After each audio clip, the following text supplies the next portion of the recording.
For over 3,000 years, handlooms in India have woven magic out of silk, cotton and wool.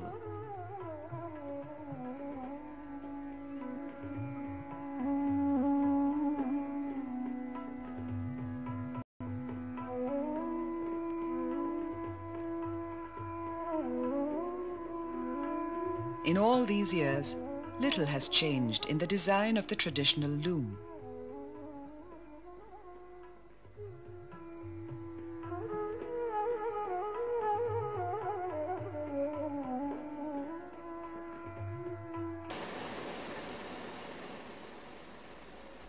Textile technologies, however, have changed radically.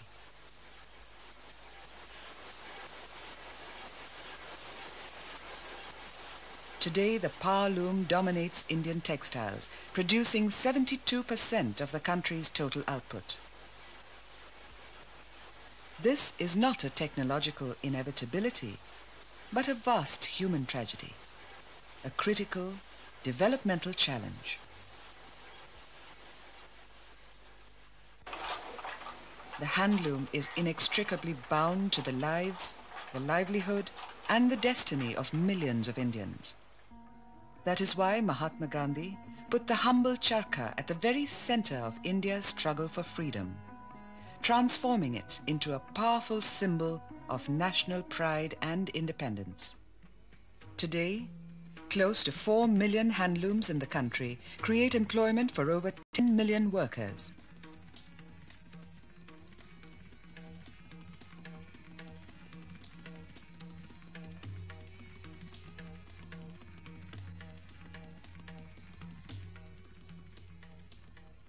The styles, the patterns, the textures of cloth they produce are unique to the handloom.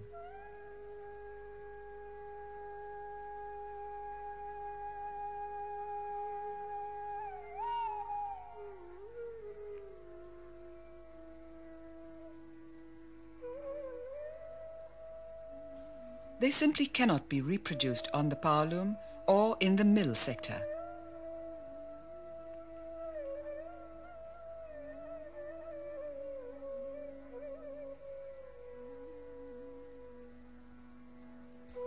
But the handloom sector shows signs of stagnation and decay everywhere. Inefficient technologies, antiquated looms, and a failure to respond to the market have eaten away weavers' earnings.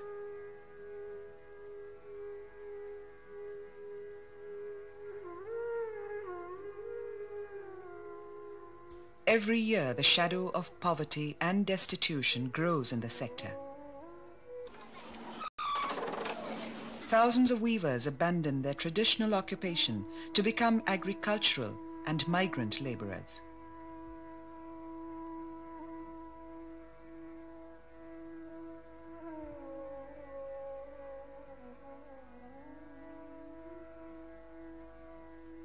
Their skills are irretrievably lost.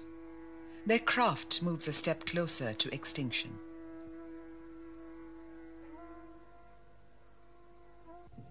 This vast and continuing tragedy spurred the textile unit at Development Alternatives and its sister organization, Technology and Action for Rural Advancement, to seek out a solution.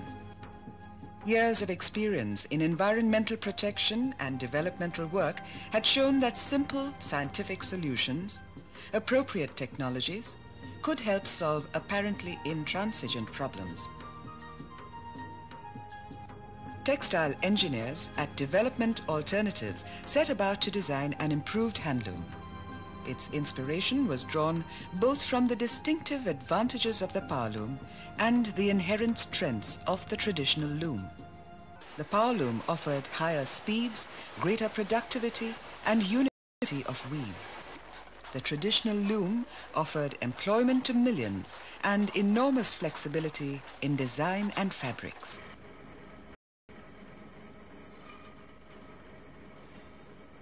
Two years of painstaking research and development produced the first Tara flying shuttle.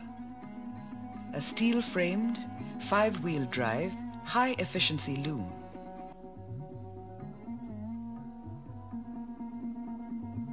A continuous effort over almost a decade has now produced a variety of models catering to different specialized needs. Each Tara loom successfully combines the strengths of the handloom with those of the power loom. On the traditional loom, weavers spend nearly 3 hours in each shift on just winding the cloth on the cloth roller and releasing the warp from the beam. The flying shuttle speeds up operations with an automatic let-off and take-up mechanism that requires no interruption in the weaving process. This saves time. It also ensures uniform feed and even tension. As a result, both the quality and the quantity of cloth woven improve substantially. The traditional loom is not equipped to handle synthetics, since constant tension on the fabric and a regular slay action cannot be maintained. The beating line on the Tara loom is fixed, and the fabric and warp tension is constant. The improved Tara loom weaves cloth of all yarns: cotton, wool, silk, and synthetics. Average weaving speeds on the traditional loom are barely 60 picks a minute. The Tara loom averages 90 picks per minute. It has been clocked at as much as 120 picks per minute without any vibrations.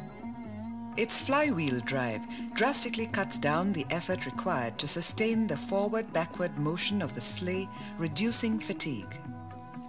Weft density on the traditional loom is irregular, and the quality of cloth woven tends to be poor. The Tara loom is designed to weave fabric with pick densities ranging between 14 to 90 picks without changing gears and with complete uniformity of weave. The combined impact of these factors is that the Tara loom produces almost twice as much cloth as the traditional loom. The quality of this cloth is also demonstrably superior. Only a few components on the Tara loom, such as the beater pedal, pansal, and crossbird, are made of wood. Maintenance requirements consequently are minimal. The Tara flying shuttle has been designed in sizes ranging from a standard 40 inches to a gigantic 120 inches. Operations on the 120-inch Tara looms are as effortless and trouble-free as they are in the smaller sizes.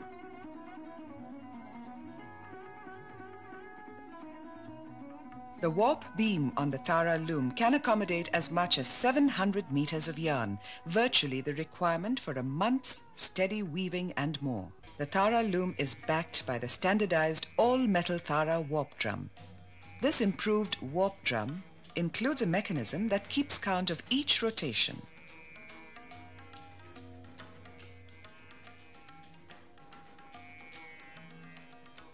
A leather braking device prevents a rollback.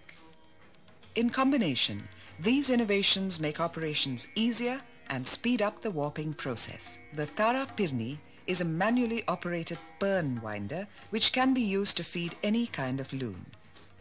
The Tara Pirni does what a traditional pern winder does, but better, faster, and more easy.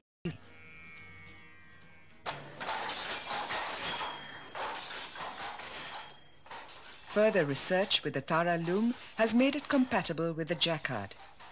This makes it possible to weave complex designs on a wide range of high-quality fabrics on the loom. The higher efficiency and productivity of the Tara loom radically alters the economics of the handloom. The flying shuttle costs more, but at the Tara weaving centers, total costs have been easily recovered in under a year. Improved productivity and better quality of output also resulted in higher earnings for workers and greater surpluses. There are more than 1,500 Tara looms now being operated all over the country. The Tara loom was introduced into the national market in November 1987. Today, 16 weaving centers have been established in 14 states for dissemination of training and technology, including one in remote Leh. The fabric produced at the Tara weaving centers is sold to a number of India's most prominent exporters, fashion designers and stores.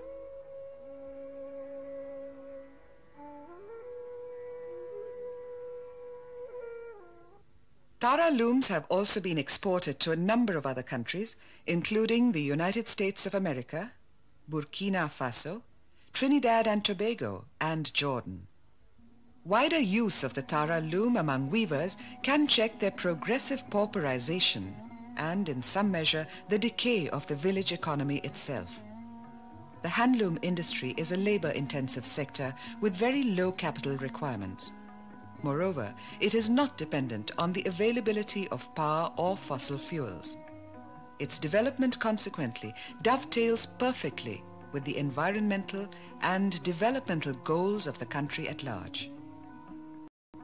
Promotion of the Tara loom can infuse a new vitality into the handloom industry by increasing its efficiency, productivity, quality, and profitability. In doing this, it would ensure the adequate supply of affordable, high-quality handloom fabric to the consumer.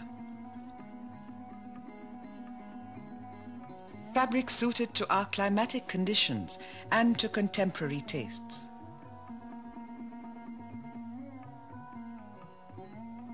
It would also contribute to the survival of a rich and variegated craft.